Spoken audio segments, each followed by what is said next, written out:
Okay, you all know that I'm interested in these things here, and I managed to find someone that has a cave that they've got these type of things in that only they know about in Luxor. It's all cleaned up now. Obviously, I spent a fortune on it to get it shipped over. So you've probably seen the videos where there's these caves full of these type of things. Now, it cost me a fortune, but there's something even more special. Okay, so my point is Egypt has a lot of these sort of things that they sell. So I'm just saying, we have seen videos where there's caves, etc., that or rooms that have loads of these type of artifacts in. I'm not saying they're not real, but I'm just saying someone's got to store the artifacts that they sell somewhere. So just bear that in mind. Zecharia Sitchin's been debunked. It's fake, and everything that he writes is fake. Well, that's according to the people that want it to be fake. And the only reason why they say it's fake is because they struggle to read Sumerian. However, they would also say, well, there's no such thing as the Lost Book of Enki. Now, Lost Book of Enki is technically made up of various different pages. It's not a whole library of one particular set of tablets. Now, this gentleman here, Ivan Finkel, is the head curator of the Museum of London, which is also known as the Rockefeller Museum, believe it or not. Now here, 2014, he basically says he does not believe the Ark existed, despite remains apparently being found at Mount Ararat in Turkey. Now he actually has these in his possession, the actual tablets that talk about the Ark. Now, if you listen to my video or read the Lost Book of Enki, my other videos, you'll see that what happened was Enki tells the wall that Noah had in his bedroom, because Enki weren't allowed to tell Noah directly about the oncoming flood, which was actually a tsunami.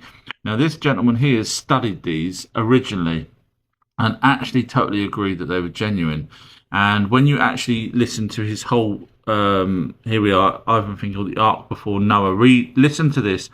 The guy talks about how much wood you need, and they've done retests of it and everything else. So he actually does believe. So I think that earlier story from 2014, maybe he may have had a bit of pressure on him from, I don't know, say the Rockefellers, for example. But have a listen to this. This is from the tablets. Read it yourself. This is easily arranged. It's very easily arranged afterwards. Wall, read wall. Atra hasis. Pay heed to my advice that you may live forever. Destroy your house, build a boat, spurn property, and save life. Well, not many letters begin that way. And in point of fact, I was able to read it at sight because I had a very demanding teacher who used to hit people and thrash them with barbed wire until they learnt their signs. And so recognizing the beginning of the flood story in the Babylonian epic was a doddle for someone who grabbed. So basically he carries on and literally admits that Enki, although he may not agree that Enki is an alien, he does actually at least admit that Enki is a genuine person. So, again, another reason why Zecharia Sitchin is correct, because he was talking exactly about this. So, well done, Zecharia Sitchin, and boo to those who think he's been... I thought we'd have a look at pyramids around the world, and yes, they are around the world. There's about 118 in Egypt alone, and sometimes they're hidden, so there probably is more in Egypt. Now, the reason why I say they're hidden is here is in Guatemala, and as you see, it's a step pyramid, but it's literally covered in trees, etc. Now that does happen a lot around the world. Here's one in Indonesia, again covered over the years with trees and grass, etc. Here's another one in Bosnia, again covered, although you can kind of make out that's a pyramid for sure. And there's even one in Mexico. Now supposedly it's bigger than the Great Pyramid by at least 4 times the size. So what we're saying is there's probably so many more things that we don't know. What has Tom Scott got to do with the Anunnaki, I hear you ask? Well, He played a board game with the curator of the British Museum, Irving Finkel.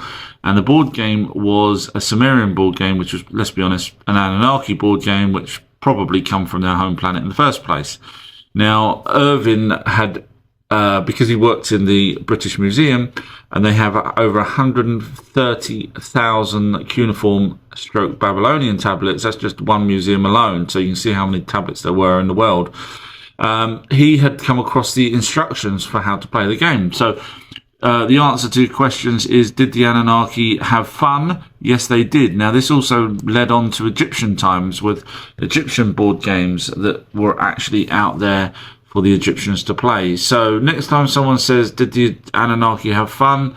Yes, they did. Walk like an Egyptian in the Grand Canyon. There's caves in the Grand Canyon that were man-made, possibly 3,500 years or older, that go back some 500 feet, and inside off of those were rooms, and some of these rooms had shrines into some of the pharaohs from Egypt, and there's also artifacts that was found as well as hieroglyphics. Now, they didn't actually live there. What they were doing was mining for ore, iron and brass, I think it was, which means they didn't actually live there.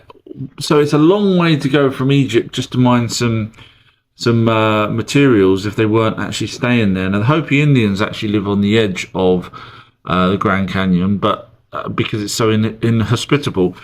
So why did the Anunnaki, let's be honest, it was the Anunnaki, why did the Anunnaki come all the way to the Grand Canyon for materials?